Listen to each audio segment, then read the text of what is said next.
In Austin, Texas, there are 33.8 million trees living within our city.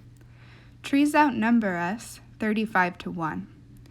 We see them all the time, but not everyone knows their names. With things like Pokemon and cars, everyone knows their names. I'm going to help you get to know the most common tree in the Austin area, the Ashe Juniper. The Ashe Juniper makes up 39% of all the trees in Austin. It's a large evergreen tree. It's more commonly referred to as mountain cedar. You can identify the Ashe Juniper because it looks sort of like a Christmas tree. It has dark green evergreen leaves that are scale-like, and the tree's bark looks like it could be peeled off and stripped. It produces bluish berries. It's not common on people's lawns, but can be seen in a lot of city parks. From December to February, that's when a lot of us in Austin get what's called cedar fever.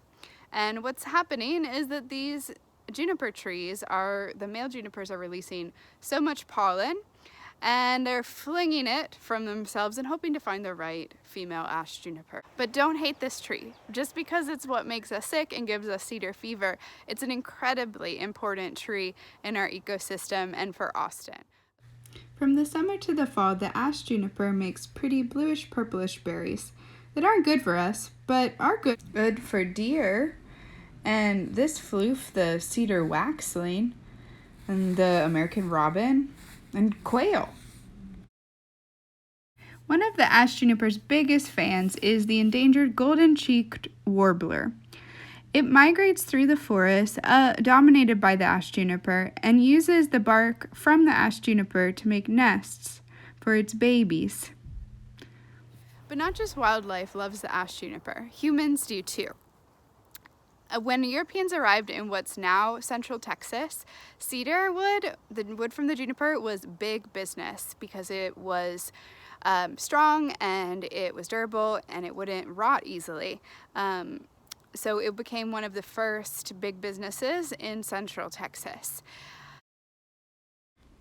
We call the Ashe juniper cedar because the Europeans called it cedar because it reminded them of a cedar they had back home.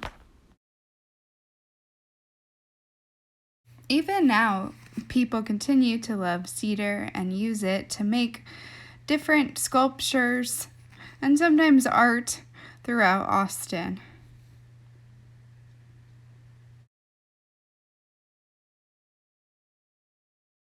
So I hope you've come to appreciate a little bit about the Ashe juniper and see if you can find one near where you live.